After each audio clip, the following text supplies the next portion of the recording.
Graças a Deus, graças a Deus. Que essa seja a sua oração e que essa seja a realização daquilo que você tanto tem buscado e precisa, que é ver o céu se abrindo sobre a sua vida, sobre a sua igreja, sobre o seu ministério, para que você veja o favor de Deus te alcançando em todas as áreas. Amém? Pode se assentar, por gentileza. Eu vou rapidamente aqui contribuir, ou pelo menos tentar contribuir com algo.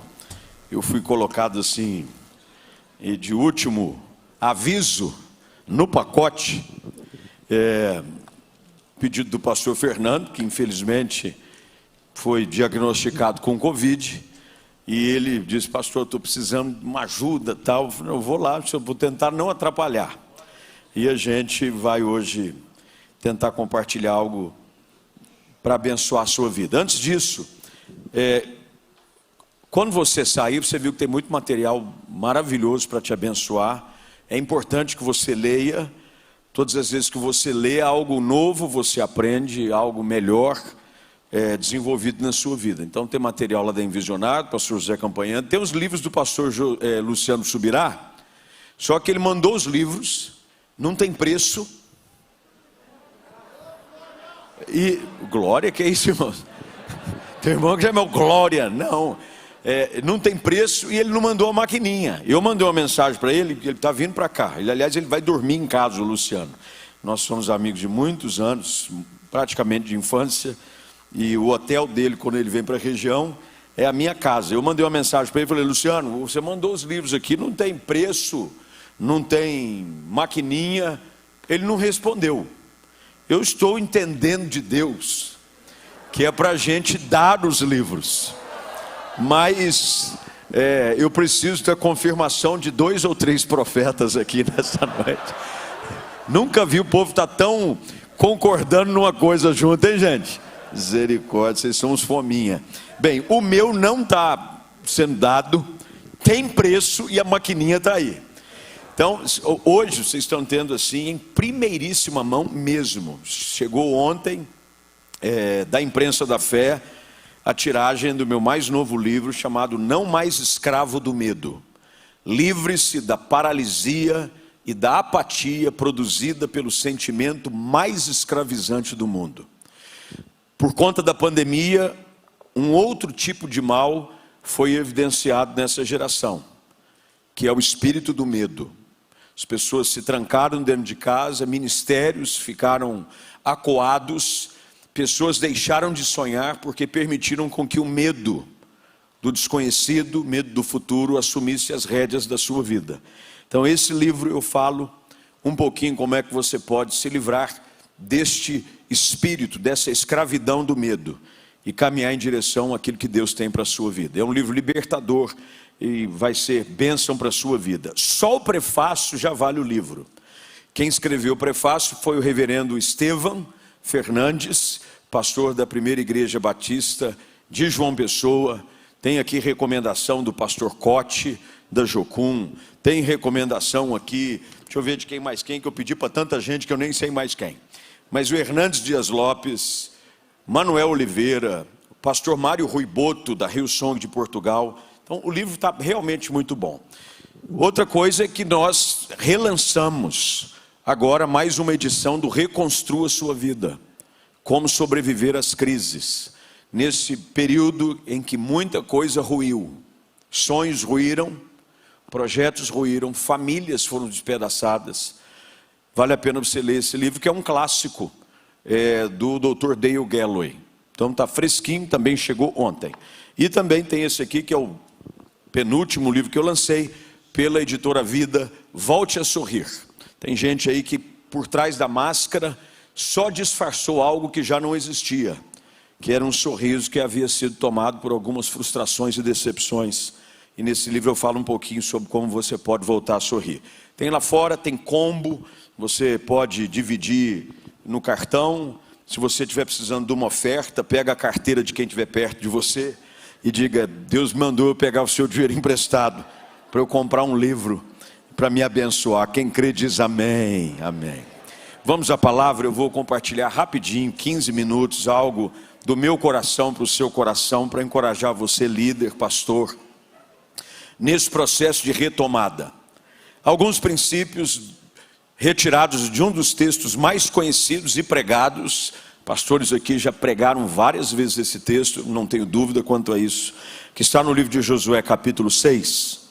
Por questão de tempo, nós vamos ler apenas os 2 primeiros versículos do capítulo 6, mas peço encarecidamente que você mantenha a sua Bíblia aberta, porque eu vou citar alguns versículos simplesmente para embasar o princípio que eu quero compartilhar com você, que é extraído única e exclusivamente da palavra de Deus. São essas palavras do texto sagrado, da nova versão transformadora, que diz assim: os portões de Jericó estavam muito bem fechados, pois os seus habitantes tinham medo dos israelitas.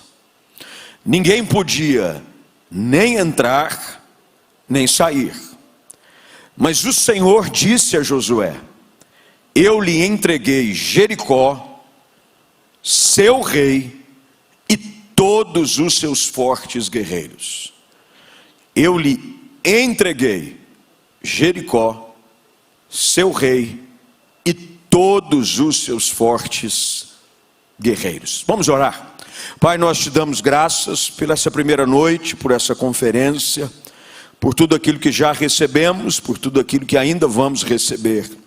Pedimos que o nosso coração esteja receptível, seja solo fértil, para receber a boa semente da tua palavra, que ela sirva de encorajamento, motivação, que ela sirva de esclarecimento para a nossa mente, para o nosso coração, para que saiamos daqui alinhados com o teu propósito para a nossa vida. Oramos no nome de Jesus. Amém. Graças a Deus. Os desafios são cada vez maiores, principalmente diante dos dias que nós temos vivido. Já foi falado aqui hoje à noite sobre os diversos desafios da igreja nesse presente tempo em que vivemos. Alguns meses atrás, acho que não faz nem muitos meses, algumas semanas atrás, eu tive a oportunidade de participar em São Paulo de uma iniciativa que foi conduzida por aquele aplicativo chamado InChurch. Talvez a sua igreja tenha, nós, a Igreja Central, temos o InChurch, que é um aplicativo para a igreja, e eles hoje são responsáveis por cuidar dessa parte de aplicativo para a igreja, das maiores igrejas no Brasil. Lagoinha usa, Igreja Batista Atitude usa, muita gente usa. Nós usamos também na INCC. E o pessoal da InChurch promoveu um fórum em São Paulo, que aconteceu na Bíblica da Paz, chamado O Futuro da Igreja. O futuro da igreja, um tema desafiador. É difícil falar sobre o futuro da igreja quando nós já sabemos qual é o futuro da igreja no que diz respeito à sua teologia. A eclesiologia apresentada pelas Escrituras esclarece de uma forma muito transparente para onde nós estamos caminhando. Mas o objetivo ali nada mais era do que falar com as pessoas que estavam presentes sobre como vencer os desafios dos dias atuais. Os desafios são muitos. Enfrentamos uma nova realidade com coisas que nunca imaginávamos ter que enfrentar, produzidas pela pandemia, a questão de culto online, e de repente fazer aquela virada radical de ter cultos produzidos para quem está em casa, e você pregar para bancos e assentos vazios, guardando a mesma motivação, pessoal do louvor tendo que cantar, sem ouvir a voz da igreja, sem ter de volta, aquilo que a gente chama de feedback, que é a resposta da congregação. Os desafios foram surgindo. E os desafios fazem parte da nossa caminhada. Esse não foi o primeiro e nem será o último. Enfrentamos desafios. E esse texto fala do primeiro grande desafio que Josué teria que enfrentar agora, ao entrar na terra que Deus havia prometido dar ao seu povo. Até então, Moisés havia enfrentado as batalhas como o grande líder que Deus havia levantado sobre o povo de Israel. Josué o acompanhava, sabia dos detalhes, era seu fiel escudeiro, via Deus agir através de Moisés, mas agora a responsabilidade é dele, uma nova geração com novos desafios.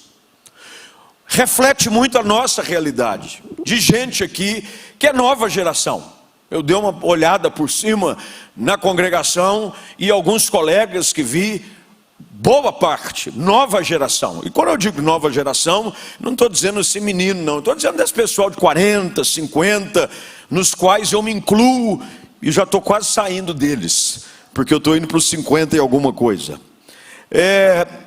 Os desafios dessa nova geração com grandes desafios jamais vistos. Moisés havia enfrentado desafios no deserto, mas as batalhas que ele enfrentou não eram nada comparada a essa que Josué teria que enfrentar. Nada comparado, nada. A batalha agora era contra uma cidade fortemente fechada, é isso que o texto diz, estava muito bem fechada. Era chamada e considerada a cidade mais segura e forte daquele tempo. E era o primeiro grande desafio que Josué teria que enfrentar. O que é que Deus faz nesse processo? Ao falar ao coração do líder, diante de um desafio jamais antes enfrentado. É sobre isso que eu quero falar com vocês e pediria, se possível, você anotar em algum lugar, marca na sua Bíblia, sobrinha, marca aí no seu smartphone. Eu quero apenas te ajudar a enxergar no texto algumas coisas que Deus faz para encorajar Josué diante do desafio que ele teria que enfrentar. Esse grande desafio. O primeiro deles está no último versículo que nós lemos, que é o versículo 2. Deus lembra Josué que havia uma promessa que seria cumprida. Deus diz a ele: eu lhe entreguei Jericó, o seu rei e os seus fortes guerreiros. Primeira coisa que eu e você precisamos entender nesse desafio do século presente, das lutas que enfrentamos, é de que Deus nos fez uma promessa. Nós não estamos aqui para cumprir a nossa agenda. Nós estamos aqui para fazer aquilo que Deus nos chamou a fazer. E Ele nos prometeu que se fôssemos fiéis, venceríamos toda e qualquer batalha. Eu preciso entender isso.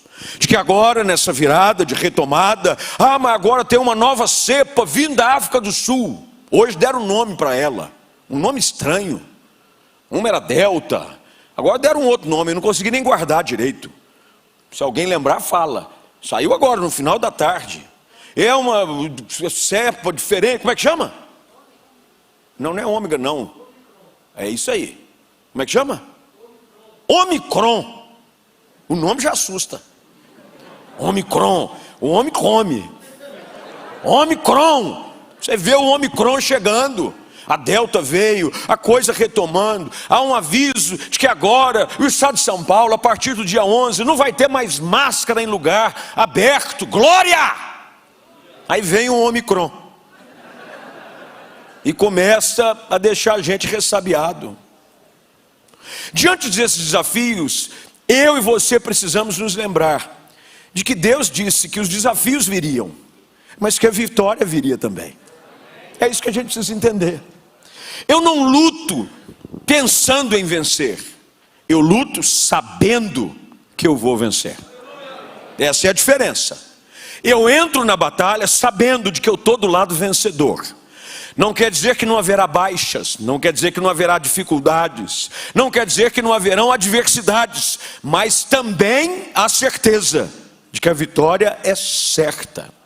Você precisa se lembrar da promessa que Deus te fez, do seu chamado, de quando Deus te separou e disse: eu te levantei para ser um ministro, um apóstolo, um pregador, para começar aquele trabalho, para dirigir aquela igreja, para assumir aquele desafio. Você tem que se lembrar da promessa. Deus de imediato, logo no início, lembra Josué: eu já lhe entreguei Jericó, o seu rei e os seus guerreiros. Já está garantido. Você podia olhar para quem está do seu lado e dizer assim: está garantido. Está garantido. Só, como diz o outro, passa a régua. Está garantido. Por quê? Quem fez a promessa não falha. Deus já queria que Josué entrasse na batalha sabendo de que ela estava ganha. Quando se diz respeito à igreja, Jesus já disse que as portas do inferno não prevalecerão contra a igreja. Pronto. Ele já disse: eu vou edificar a minha igreja, e as portas do inferno não vão prevalecer contra ela.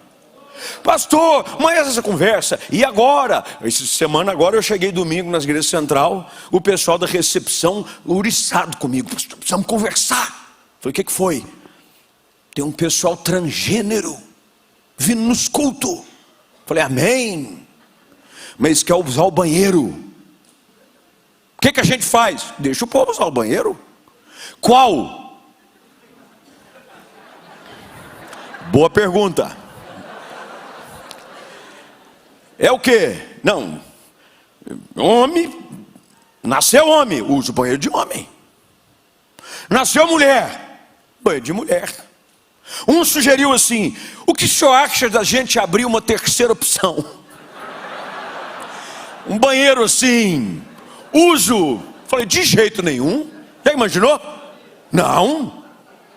Esses desafios virão, gente. E os dias que estão chegando serão ainda mais difíceis, hein? Você põe a sua barba de molho, hein? Os dias são difíceis.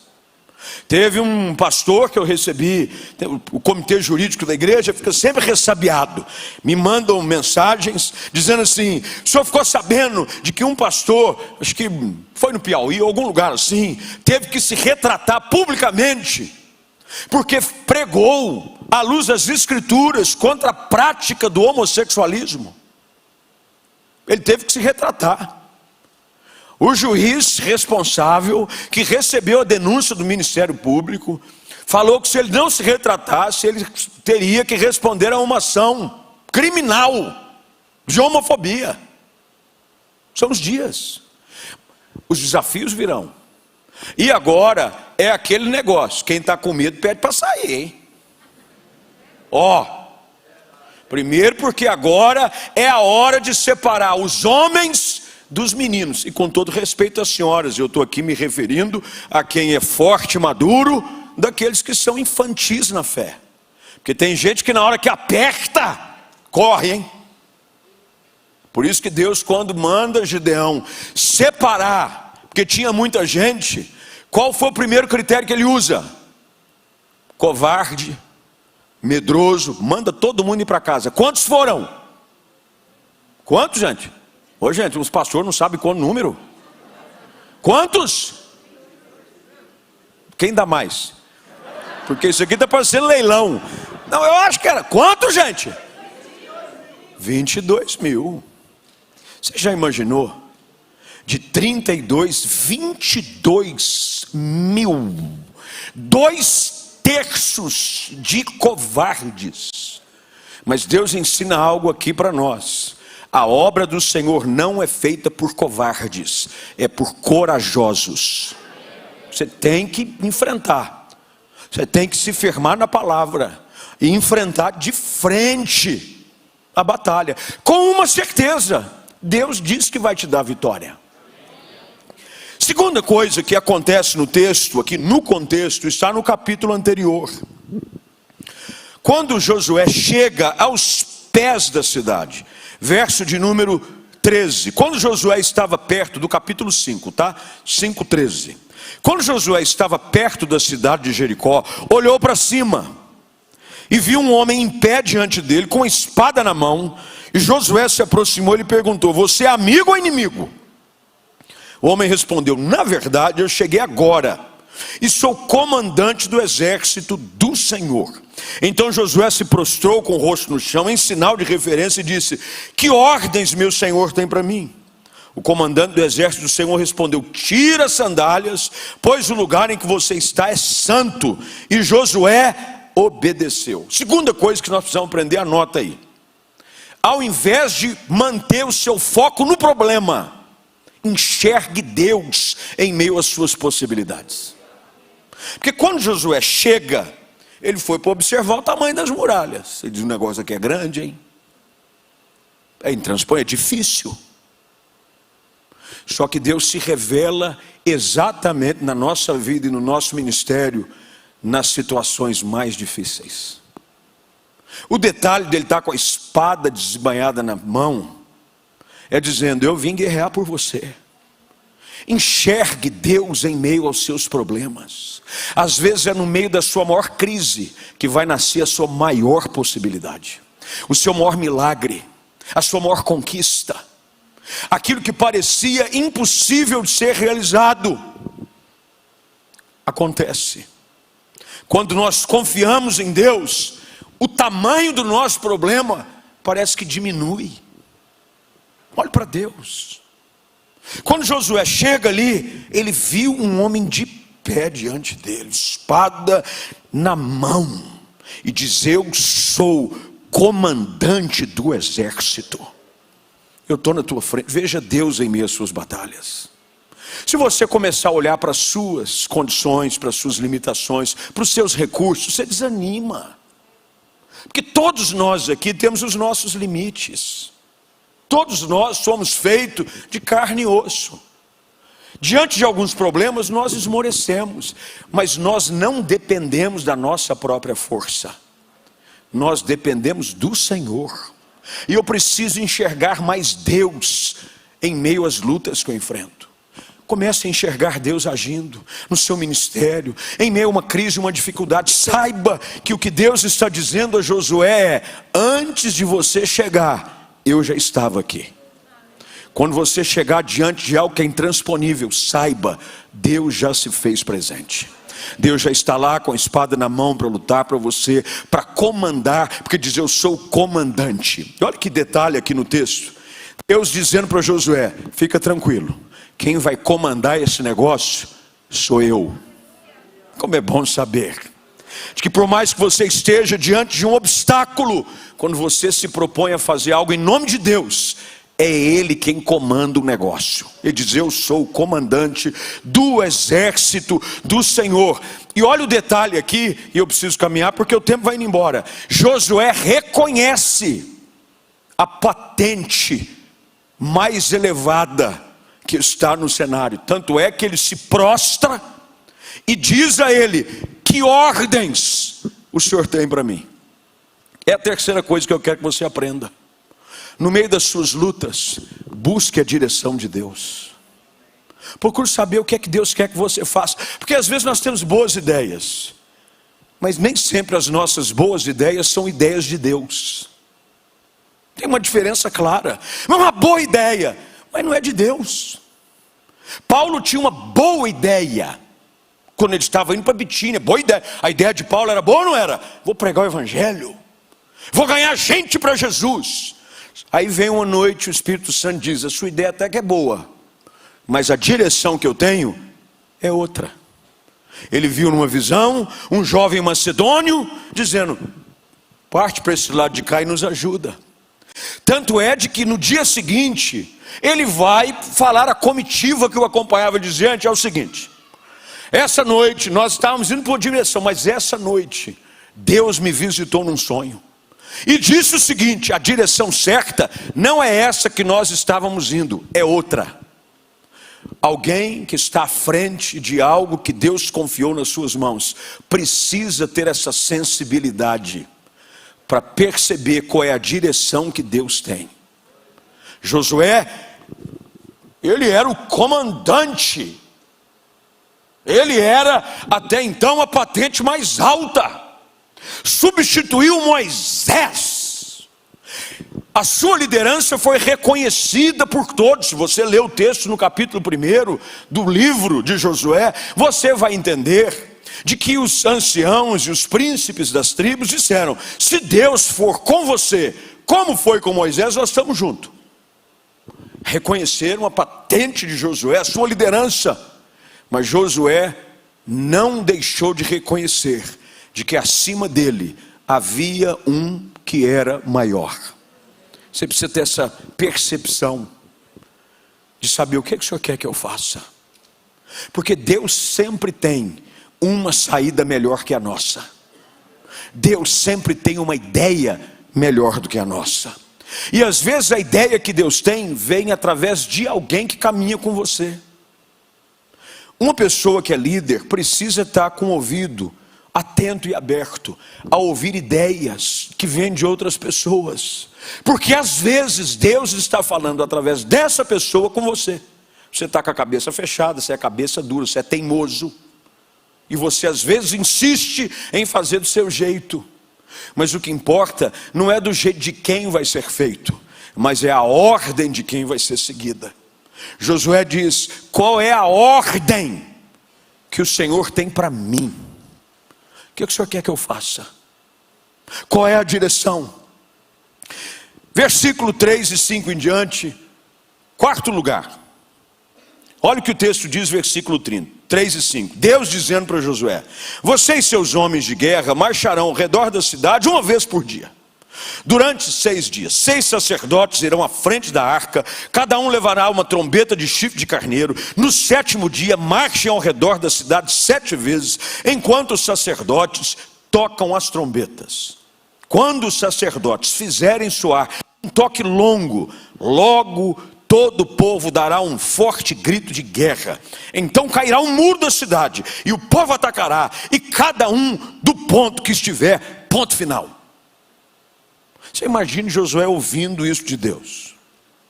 Como é que é? Sacerdote, trombeta. Luciano Subirá me ligando. Diga para o irmão que eu estou pregando, para o pastor Luciano Subirá, que ele está atrapalhando minha mensagem. Diz aí para ele, pastor Luciano. Para ele: Luciano, você está atrapalhando a mensagem do pastor. Vai dormir em casa, diz que a pensão já não está aberta ainda.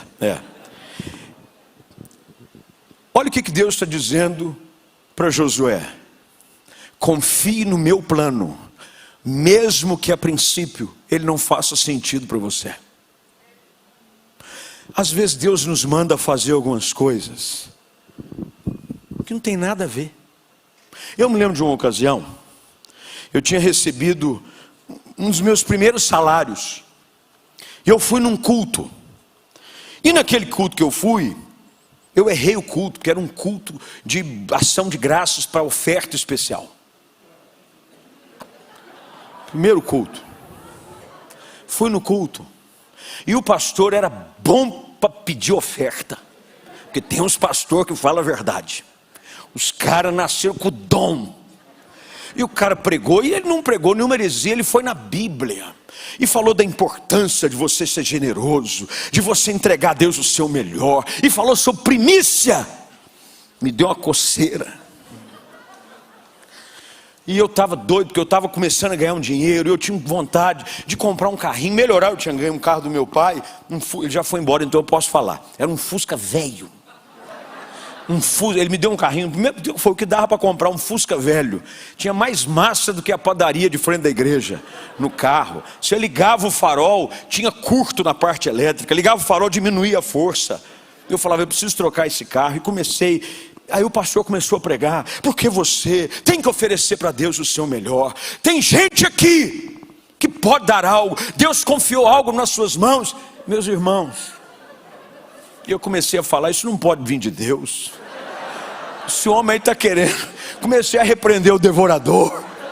Falei: o Senhor te repreenda, pregador. Final da história. Aquela época do cheque. Eu endossei o cheque e entreguei no altar, com lágrimas nos olhos. Você já deu oferta com lágrimas nos olhos? Fala, velho, não faça cara de crente. Imagina, eu sempre dou com alegria, porque Deus ama quem dá com alegria. Você já deu oferta dizendo: ô Senhor Jesus, eu só estou dando, o Senhor está mandando. Fui, endossei o cheque, pus no altar e voltei quebrantado e quebrado. Não fazia sentido. Mas naquele ano eu recebi 4 promoções. Se você falar assim para mim: se você der um cheque, é óbvio, Deus vai dizer para você: se você me der um cheque, 4 promoções eu te darei. Eu ia falar assim: eu vou dar 2, porque eu quero 8. Tem coisas que às vezes Deus manda a gente fazer que não faz sentido. Isso aqui é um exemplo pessoal, mas é de coisas práticas, pequenas. O que Deus está dizendo a Josué é de que a estratégia sempre melhor a ser usada é a de Deus. Pode não parecer ter sentido, mas o que Deus está ensinando para Josué, e é o que eu quero que você anote, é: confie no plano de Deus, mesmo quando ele parecer não fazer sentido nenhum. Confie. Quinto lugar, versículo 18. Mais à frente, quando a coisa começa a acontecer, verso de número 18, Deus diz para Josué: não levem coisa alguma daquilo que foi separado para destruição, ou vocês mesmos serão completamente destruídos e trarão a desgraça ao acampamento de Israel. O que Deus está dizendo para Josué? Isso aqui nós precisamos guardar. Nós precisamos adotar um estilo de obediência e de santidade incondicional. Aquilo que Deus disse que a gente não deve tocar, nós não podemos tocar.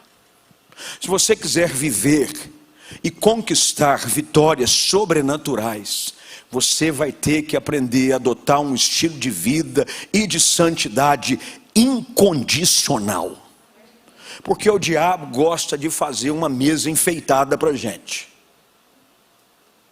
A gente vai ver depois o estrago que foi causado por conta de um homem que pegou o que Deus disse que não podia ser pego. Se eu quero viver vitórias em meio a essas crises que estão surgindo e um novo desafio, eu preciso adotar um estilo de vida de santidade incondicional. Sim, sim, não, não. Vida reta, vida comprometida. Aquilo que Deus diz que não é para eu fazer, eu não faço, independente de quem esteja vendo ou não. Porque às vezes nós achamos que esconder algumas moedas, uma capa debaixo da tenda e ninguém ver, não vai dar em nada. No ministério não é assim que funciona. O segredo de um ministério bem sucedido é um compromisso de honra e santidade em todo tempo. Em todo tempo. Deus avisa Josué: ninguém põe a mão em nada. Coloque o seu relacionamento com Deus como prioridade na sua vida. Não queira apenas ser efetivo no seu trabalho. Não queira ser apenas alguém bem sucedido ao pregar. Mas que você, no seu dia a dia, nas pequenas coisas que ninguém vê, você assuma o compromisso de viver em retidão e pureza na presença de Deus. É só assim que a gente vence. O diabo sempre vai tentar encontrar um fio para puxar na história de alguém, de uma igreja, de um ministério, para tentar expor-nos à vergonha e colocar o nome de Deus em meio à intriga e confusão. Ai de nós. Deus está dizendo para Josué: é do meu jeito. Não toque em nada que não é seu. Não olhe os homens aqui para nenhuma mulher que não for a sua. Não toque em dinheiro que não for o seu. É isso que Deus está dizendo para Josué. Se a gente for contextualizar aqui, é isso que ele está dizendo. Porque tem gente que acha que vitórias sobrenaturais são frutos do acaso. Não são. É um estilo de vida, de pureza, de santidade e de compromisso incondicional. Isso quer dizer o seguinte: não importa quem esteja fazendo, eu não faço. Não importa se é a moda, a mim, eu não vivo segundo a moda do mundo, os critérios, os updates que existem em critérios pastorais e ministeriais. Nós precisamos ser homens e mulheres da palavra, Bíblia. Se Deus diz que não, é não. É isso que Deus diz aqui para Josué. Sexto lugar, são só 39 pontos, eu estou no sexto, daqui a pouco a gente chega lá. Versículo 14. Deus dizendo a Josué, eu só achar o versículo 14 aqui, a letra pequena, Giovanni, Bíblia que é essa aqui que você me deu? Eu estou sem óculos também, está aqui. No segundo dia, marcharam ao redor da cidade uma vez, e depois voltaram ao acampamento. Fizeram o mesmo por seis dias. Qual é outro princípio aqui que eu aprendo? Para quem quer vencer, precisa aprender a perseverar. Nada acontece da noite para o dia. Ministérios sólidos são frutos de perseverança. Eu continuo fazendo o que Deus mandou eu fazer. Eu continuo seguindo a ordem.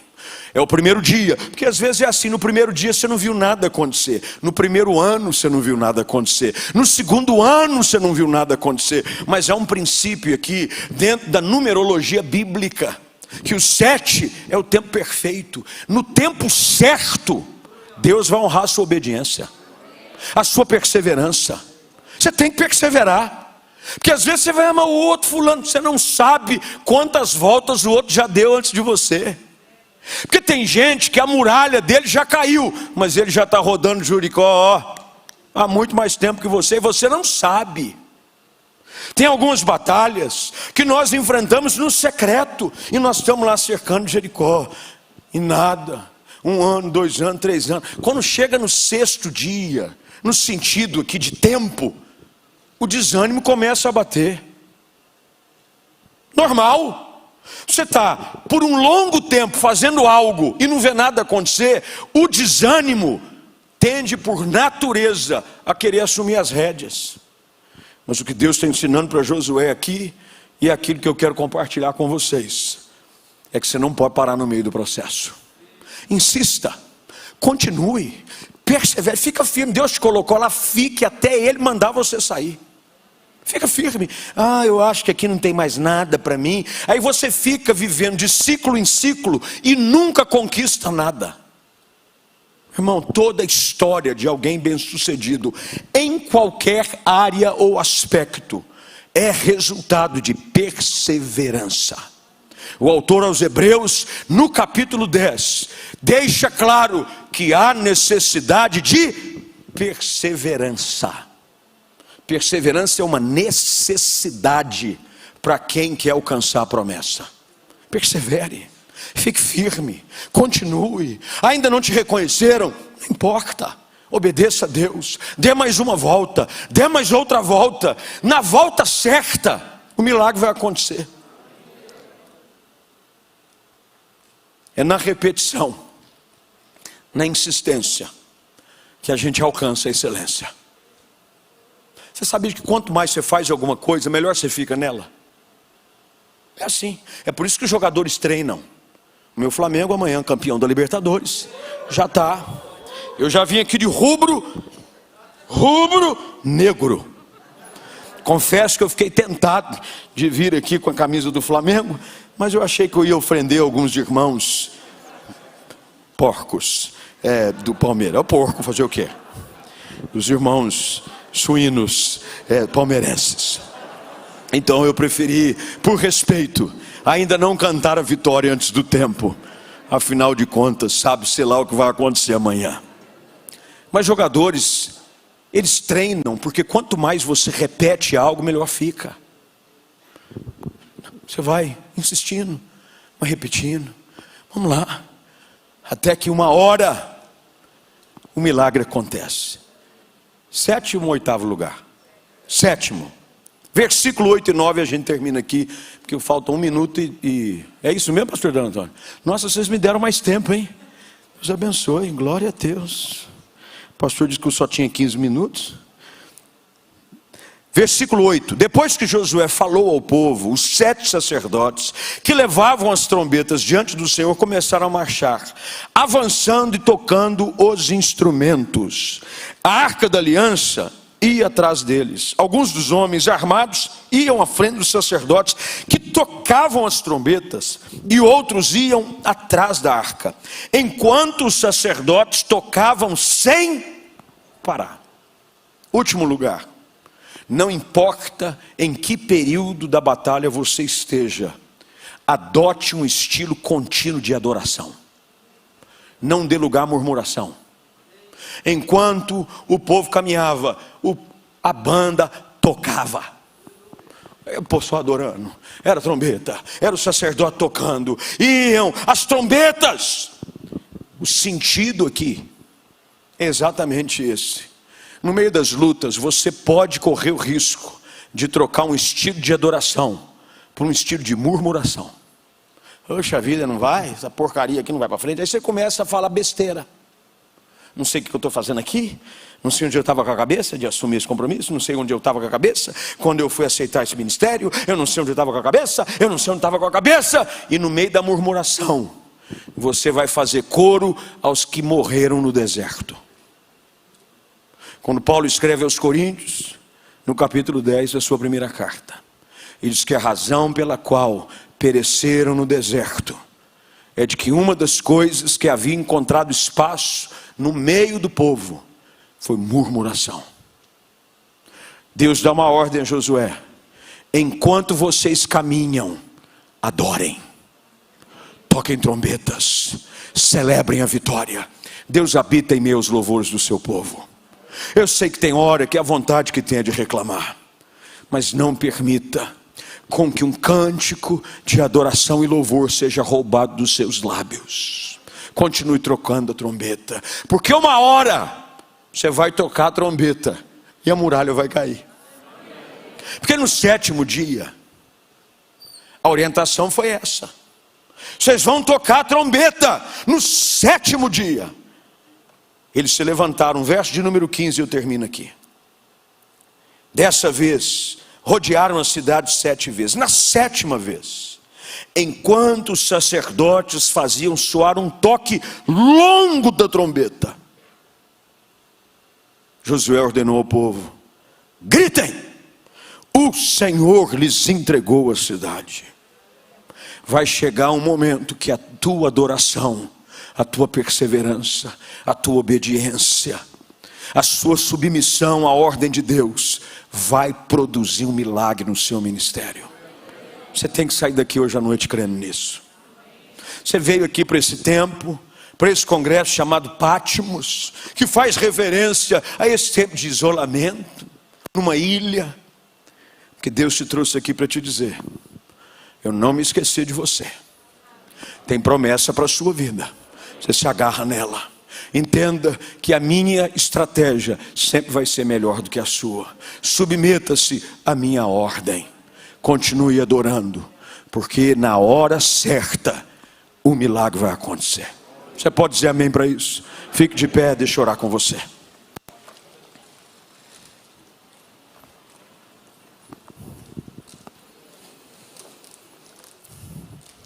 Feche seus olhos, curva a sua cabeça. Eu quero tomar a liberdade de orar com algumas pessoas. Nós estamos nesse período de pandemia e faz muito tempo que eu não faço algo que sempre fez parte da minha forma de ministrar e pela cultura que nós temos como pastores nazarenos, de que é um chamado ao altar. Pastor, mas nós estamos no meio da aglomeração. Mas já está aglomerado aí onde você está. Não mudar nada, você está perto de alguém aí. Mas eu queria orar com vocês no altar hoje, com gente que chegou aqui um tanto receoso, um tanto preocupado, questionando o chamado ministério, o tempo que você está vivendo. Às vezes você está dando a sua 3ª volta, a 4ª volta, a 5ª volta, e você está começando a esmorecer, você está começando a desanimar, você está começando... E Deus te trouxe aqui para te dizer: eu estou contigo nesse negócio. Eu estou aqui para te dizer, antes de você chegar, eu já estava lá. E eu vou lutar suas batalhas. Eu sou o comandante em chefe. Você vai assumir um compromisso de andar em pureza. Tem gente aqui que precisa hoje à noite se recomprometer com o chamado, com a visão. Chegou aqui cansado, abatido, esmorecido, sem forças. Veio para esse encontro dizendo: Deus precisa falar comigo lá. Porque se Deus não falar comigo lá, eu não sei nem se eu volto a voltar a fazer o que eu estava fazendo quando saí. Deus precisa falar comigo. E quem sabe Deus já não falou com você. E o que você precisa é fazer o que Josué fez: prostrar-se diante da autoridade daquele que te chamou e dizer: qual é a ordem que o Senhor tem para mim? Se você é uma dessas pessoas, pede licença do seu lugar. Posso fazer isso, né, pastor Daniel Antônio? Posso. Você que é o chefe assim. Se alguém for preso, é você. Se Deus falou com você, pede licença, vem aqui. Pastor, eu estou na galeria. Vale a pena você descer a escada, mas você vai vir aqui e você vai se prostrar diante do Senhor, do teu comandante em chefe, mais uma vez, neste altar, para dizer: Deus falou comigo hoje, eu preciso dessa palavra para a minha vida. Mas o nosso tempo já foi embora. Com quem Deus falou, Deus sabe que você já falou com Ele. Pronto, está tudo certo. Mas se Deus falou, não demora não, vem para cá. Está na galeria, pede licença, desce aqui. Ou pula. Se a tua fé está grande, pula. Ou então faça caminho, vale a pena você pegar a escada, descer 2 lances de escada, para um encontro que quem sabe vai marcar a virada do seu ministério, uma retomada, um realinhamento. Pede licença, vem para esse altar. Derrama o teu coração aqui: Senhor, confesso que eu não estou entendendo muita coisa não, hein? O Senhor me mandou fazer algumas coisas, eu estou aqui fazendo, mas não faz sentido para mim. Mas hoje é noite de Deus dizer para você mais uma vez: eu estou contigo. Eu já lhe entreguei Jericó, seu rei e os seus guerreiros. Eu já entreguei. Está tudo certo, a vitória é sua. Só que tem algumas coisas que você vai precisar fazer para ver isso acontecer na sua vida.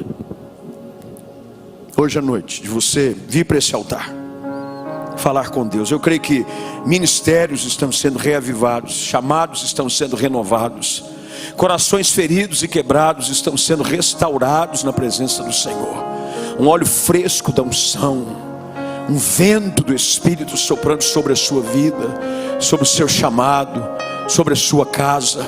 Nessa noite, eu creio que você vai levantar daqui para começar a ver as muralhas caírem. É o início de uma grande conquista. Lembre-se, depois de Jericó, começa um processo de conquista, uma após a outra, uma após a outra. Quando Josué permitiu com que o erro, o pecado entrasse no arraial, houve retrocesso.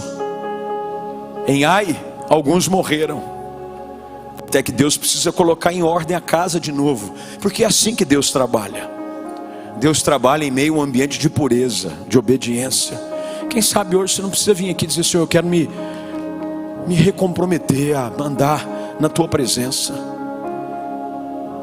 Diego vai nos dirigir numa canção. Enquanto ele nos dirige nessa canção, eu queria que você falasse com Deus aí. Você que veio para esse altar, quem sabe aí você que talvez ficou no seu lugar um tanto inquieto, mas que o Espírito Santo está falando com você. Você falar com o Senhor, abrir teu coração, porque assim como ele se encontrava aos pés de Jericó, ele se encontra aos pés desse desafio que você tem enfrentado hoje.